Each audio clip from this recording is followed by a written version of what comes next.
국방과학연구소장님께 예. 드리겠습니다.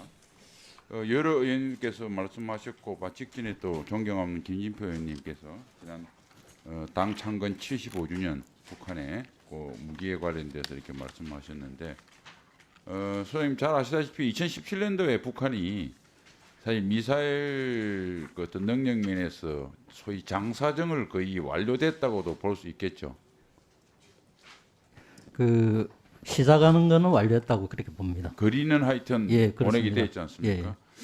그리고 작년도에는 이제 또 하나의 우리한테 충격이 이제 거리의 문제가 아니고 뭐 정밀 정확도 적응성 또 우리의 그 미사일 방망을 뚫어볼 수 있는 여러 가지 기술적 진보를 굉장히 놀랍도록 이룬 것으로 이렇게 평가가 될 수 있는데 소장님 생각은 어떻습니까? 저희도 정말 집중을 하면은 이렇게 일취월장할 수 있구나 하는 그런 생각을 하고 있었습니다. 그래서 가장 궁금한 점이 북한이 첫 번째 그런 기술을 어떻게 단기간에 이루었는가? 이게 직전에 질문한 존경하는 강대식 의원이 이야기한 해킹과 어떤 연관성이 없는가라는 의문과 그다음에 국제 전략물자 수출 통제 체계가 엄연히 존재하는데 북한은 저런 첨단 소재나 부품을 만들 만한 과학기술 인프라가 없는데 저러한 것들을 도대체 어디서 다 밀수를 해서 했는지 그래서 전략물자 수출 관리 제도가 구멍이 빠진 게 아닌지 이 두 가지가 굉장히 걱정이 돼요. 그에 대해서 소장님 생각은 어떠십니까? 예.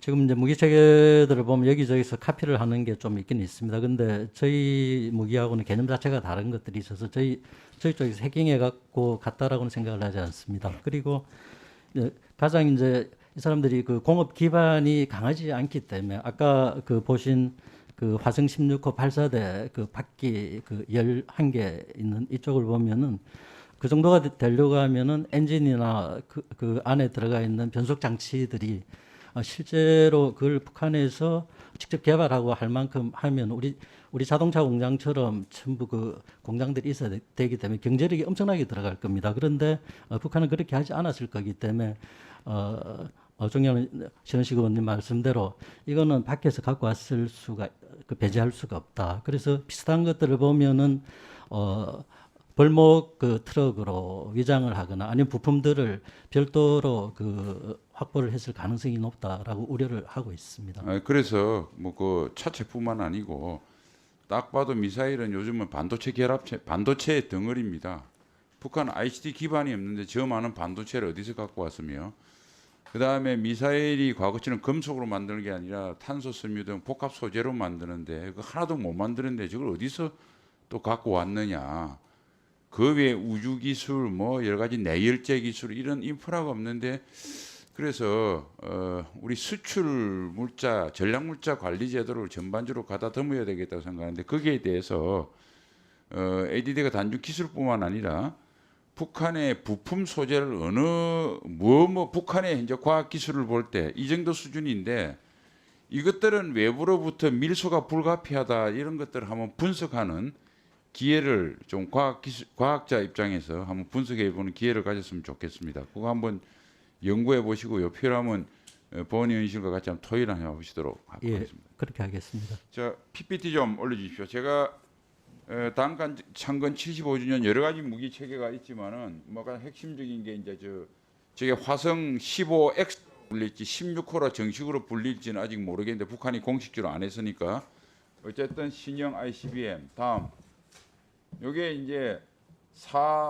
시옷 이렇게 써놔가지고 저게 북극성 뭐 사형이라고 일단 간단하게 이야기를 하면 이 두 가지인데 이 중에서 이제 이 북극성 소위 SLBM은 굉장히 우리가 관심을 가져야 된다고 봅니다. 저게 만약 완성이 되고 대형 잠수함하고 결합이 되면 이것은 한국의 위협이라기보다 한미 동맹을 흔드는 북한이 완전한 제2 경력을 확보함으로써 한미 동맹을 디커플링 시키는 결정적인 무기체가 될 것 같은데 지난번 북극성 3형하고 4형하고 기술적으로 어떤 진전이 이뤘다고 평가하십니까?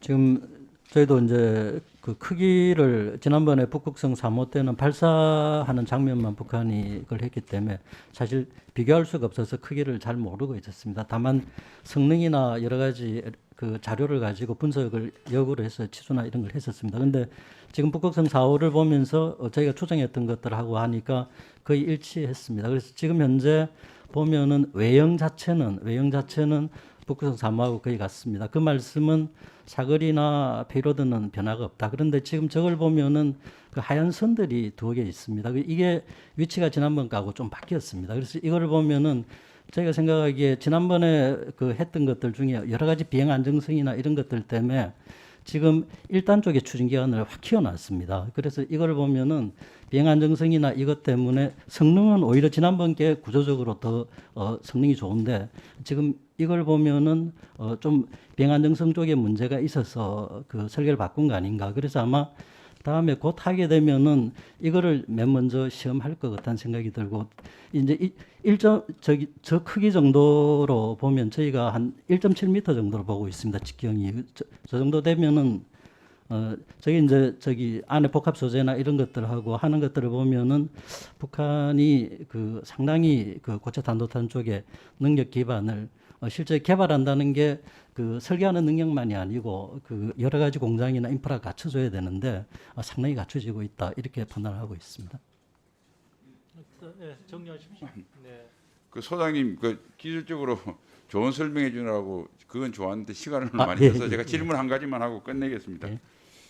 그 북한이 사실은 이렇게 빠르게 무기 개발한 것은 아까 말한 거는 우리 전략물자 수출 관리 제도 허점도 있지만 자체 노력도 굉장한 것으로 생각합니다. 국방과학원이 그 핵심인데 한 15,000명 근무하는 걸로 알려져 있고요. 그다음에 김정은이 굉장한 관심과 실패를 용인해 주는. 그래서 제가 지난번 세미나에서도 그 이야기했는데 70년대 우리가 자주 국방을 할 때 우리가 하던 그것들을 벤치마킹한 게 아니냐. 그때 우리가 사실은 닉슨 닥트린 이후에 여러 가지 어렵고 이런 상황에서 사생결단에서 정말 최고 지도자가 격려해 가면서 했던 모습을 김정은이 그대로 하니까 굉장히 이렇게 많은 진전이 있었거든요. 이제 ADG 소장님이 얼마 안 남으셨는데 우리도 다시 한번 도약을 하기 위해서 뭐가 필요한지 한번 견해를 좀.